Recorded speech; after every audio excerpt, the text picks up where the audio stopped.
Managing money and goal setting will cause you to enjoy your life more than anything else. It doesn't mean that you have to do nothing except sit at home every Friday night and plan out your life. You can just begin to lay down some written ideas. People who are on a track and who are aiming at something will hit that thing. Zig Ziglar says if you aim at nothing, you'll hit it every time. And that is really not fun. That's just lifelong immaturity. And then you get to the end of your life and feel like you've wasted your life. You've got so much potential. You've got so many things you can do, and you can get traction doing those things. And I can promise you this, traction sometimes is hard work. Goal setting sometimes is hard work, but it is extremely rewarding to hit goals that you've set for yourself. It is fun. Now, let's look for a second at the SEP, the Simplified Employee Pension Plan.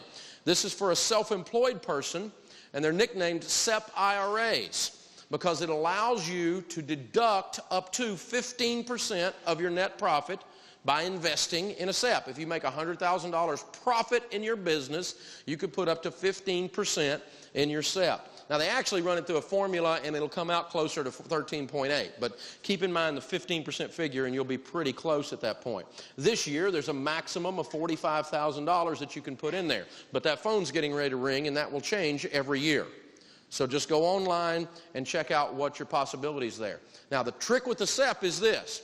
It's very good for those of you that have small businesses with very few employees or very few employees that stay with you very long. How many of you have businesses that qualify as very small or have very few employees? Raise your hand.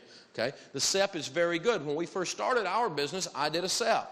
But if you have employees that have been with you more than 3 of the last 5 years, you have to put the same percentage of their income into the SEP that you put of your income into the SEP. So it can get it's a 100% match. I mean, it can get very expensive if you had 25 employees that have been with you for more than 3 of the last 5 years and you're trying to put 15% of your income into a SEP. Whoa, you're getting 15% of all your people. That's a lot for an employer to put in as a benefit. So it really works for small businesses or what we'd call cottage industry people. You know, like when Sharon and I started, we were in the cottage. We started in the living room, you know. And so it's great when you're at that stage of your small business, or if you're in a business where you have high turnover of employees and you're very, very seldom going to have one that stays with you for that long because of the nature of your business. Now, most companies, when it comes to big companies, have completely done away with traditional pension plans in the last 10 to 20 years. And some new plans offer a variety of pre-tax choices. Here is an ancient article from Forbes magazine. June 21st, 1993, this article was written. And it says, so tomorrow's upper income retirees will be living off of their own savings almost entirely. For most people, those savings are distressingly scant. Listen to this. Some 60,000 traditional pension plans closed in the past decade. That's the decade prior to 1993. And in many been replaced by the 401k. Since this was written in 1993, now almost no companies offer the traditional pension plan. They're just about gone. There's all kinds of problems with them to start with, and I'm not trying to scare you or something, but the days of you working somewhere 45 years and just working at the company, and the company puts in your retirement for you, and then when you retire, they just give you a check, and you put nothing in other than your sweat working at that company, those days are just about completely gone. Very, very few of you in here will experience the traditional pension as receiving it. And so what it has been replaced by is the self-funded and matching type plans like the 401ks. 401k is like a plan that you have to where you can build up over a certain amount of time to where you have enough income at the end of your thing to have one for retirement and things. A 401k is a savings account for retirement. I think that a 401k is a savings, a retirement plan. The 401k is a way you save money for... A 401k is a type of investment. The beautiful thing about the 401k is it's yours. See, the pension plan is an asset of the company. If the company goes broke, you could lose your pension. If the company goes broke with a 401k, you don't lose anything. It's your money. It's not on their books. It's not even, they don't even show it on their balance sheet. It's your money. They in no way at any point take any kind of legal ownership. It doesn't get tied up in bankruptcy or anything. It's totally portable. It's a standalone system. So it's much, much safer for you in a volatile corporate world that we live in to have a 401k. That's the good news. The bad news is if you put nothing in a 401k, you know what's in there? Nothing, yeah. And so you got to pay attention to this lesson and do this stuff. Some companies are now offering the Roth 401k, which is really cool because, again, it grows tax-free. Now, if your company offers a Roth 401k under current regulations, if they match, they cannot match in Roth dollars. They have to match in regular dollars, meaning they're going to match you with pre-tax dollars that you will pay taxes on later. So you're going to kind of have two pieces of your account growing along together. You'll have the Roth piece that's growing tax-free and the matching piece that's growing without taxes until you take it out, like a regular 401k. But I love the Roth. We put it in at our company as soon as we were allowed to. And I personally do the Roth. Everything I can possibly do that's tax-free. I love the idea. And so if your company offers that, it's something to really, really, really look at. The other types, of course, are the 403B. Now, the 401k is simply a corporate situation where they can take money out of your check with your permission, put it into an investment under the coat, protected by the coat, doesn't have taxes on it. And it's a pre-tax investment with a traditional 401k. And that's all a 401k is. It's for corporations. You cannot take money out of your 401k without huge penalties and taxes until you're 59 and a half, and you can't take money out at all while you work at that company. You're stuck in it. You're in that plan while you work at that company. It's very restrictive. That's okay because you're thinking long-term anyway. It's not a bad thing. Then there's the 403B, which is the kissing cousin to the 401k. The 403B is for hospitals, so those of you that are nurses and docs and those kinds of things, you've got 403Bs available. Nonprofits, so if you work at a church, it's available. And a lot of you have a 403B available through something like a school system. A lot of teachers have the 403B. How many of you currently have a 403B available to you right this second in here? Good. Looks like about 25% of the audience. It's not unusual at all. The 403B works just like the 401k. In the sense that if you take $1,000 of your money and you put it in there, the whole $1,000 goes in. It's pre-tax. No taxes out, and it will grow as it goes along, tax deferred. Same thing. The good news with the 403B is that if you want to move the money out of the 403B into an IRA while you still work there, you can. You cannot do that with the 401k. So it's a little bit different in that regard. The bad news with the 403B is there's a lot of trashy products inside those organizations that are offered. The cookie jars, the investment themselves sometimes are crummy. And so you've got to be very careful. While you got a good coat over it, you got to be very careful that you're getting in good mutual funds. You're not getting tied up in some crummy annuity. You're not getting tied up in some bad product just because that's what they pitched down at the teachers union or something. Okay? So you learn what's going in your 403B. Don't do it just because somebody down the hall was doing that or some other nurse at the nurse's station was doing it. Because they come in, what happens is the insurance industry loves to pitch these huge accounts, like the whole teacher account or the whole hospital account. These are big accounts for them, and they love to come in and put these other products in there. I'm going to stress again, stay with good mutual funds. Now, the 457 is typically, again, in a municipality or something like that, and that is simply deferred comp, which means we are deferring, putting off some of our compensation. $1,000 right now, I'm not going to take my $1,000 in compensation. I'm going to put off receiving it and let it lay in an investment.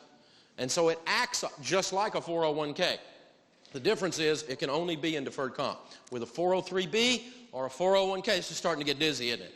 With a 403B or a 401k, when you leave, you can roll it to an IRA. With a 457, you can't.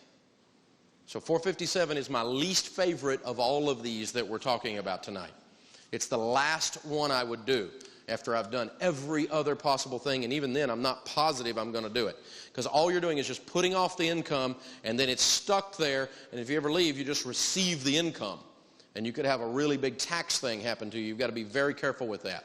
In your 403Bs, teachers, nurses, again, nonprofits, be careful to stay away from what are called GICs, the Guaranteed Investment Contract. This is like a CD, a certificate of depression, inside your 401k. Or inside your 403B. It's a really, really bad idea because you're going to make about 3 or 4 or 5%. You need to be contributing into these accounts. So I'm going to show you the steps on deciding which ones in just a few minutes. But you need to be putting money in whether your company matches or not. I have people say, you know, I'm not putting money in my 401k. My mean old company doesn't match. Well, that way, you get back at them by you being broke.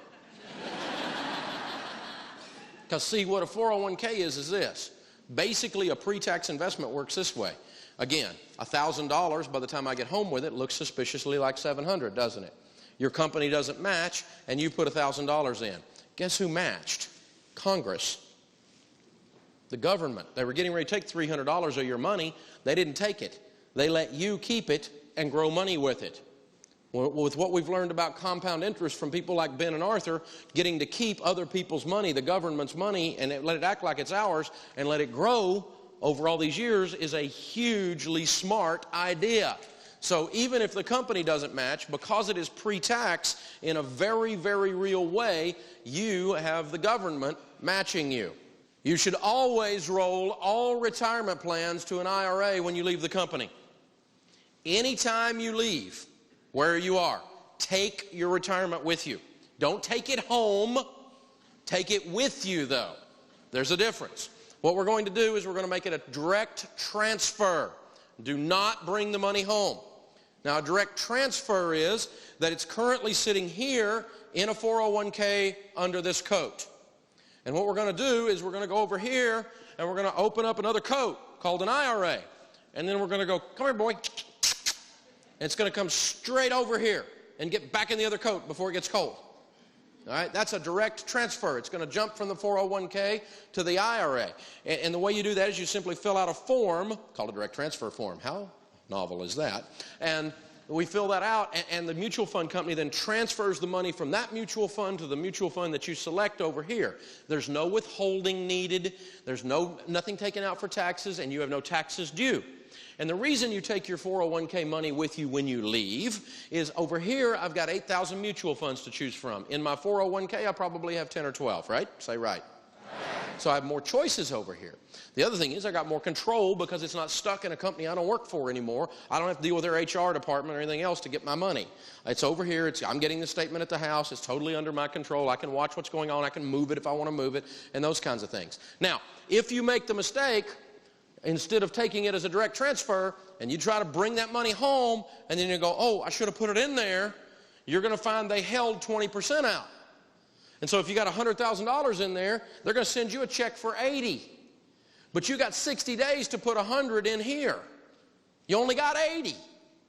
I got a $20,000 problem. I just set myself up to have all kinds of penalties and taxes on that $20,000 that was withheld because you took it home before you put it in there. Don't do that. It's a direct transfer rollover. It goes directly from your 401k into an IRA, and you keep control of your money that way. Now, when should I do a Roth IRA in my rollover? If I take my money out of my 401k and I move it over here to an IRA, I can, with a couple of steps, make that a Roth IRA rather than a regular IRA. Well, there's all kinds of problems if you do that, so let's think about when you would do that. Start with when you do that, you understand you're going to pay taxes because that's not taxed and this is taxed. And so if I move $100,000 over here to a Roth IRA, I've got a $25,000 tax bill coming. And if I cash out $25,000 out of this and only put $75,000 in here to pay the tax bill, well, I didn't gain any ground by going to tax-free then because I just blew off $25,000. So the only way you would ever do a rollover to a Roth is if you can pay the taxes that are created out of your pocket, which in a sense made you invest another $25,000, didn't it? In the way the math works. And so, yes, you do need to do rollovers to a Roth, but only under these circumstances. Number one, are you going to have $700,000 at retirement in tax plans, tax-favored plans? If you are, your bracket is going to be the top bracket as you start pulling the money out. And so you do want the free part of this. And most of you in here, if you do the stuff I teach, easily will hit that $700,000 mark. The second thing is you only do the rollover to the Roth is if you can pay those taxes, like we said just a minute ago, out of your pocket. You don't want to cash out the nest egg to pay the taxes. Only roll it if you can pay the taxes out of pocket. And of course you got to understand that these taxes are going to be due and not just be waking up in the middle of the night going, what in the world did Ramsey say?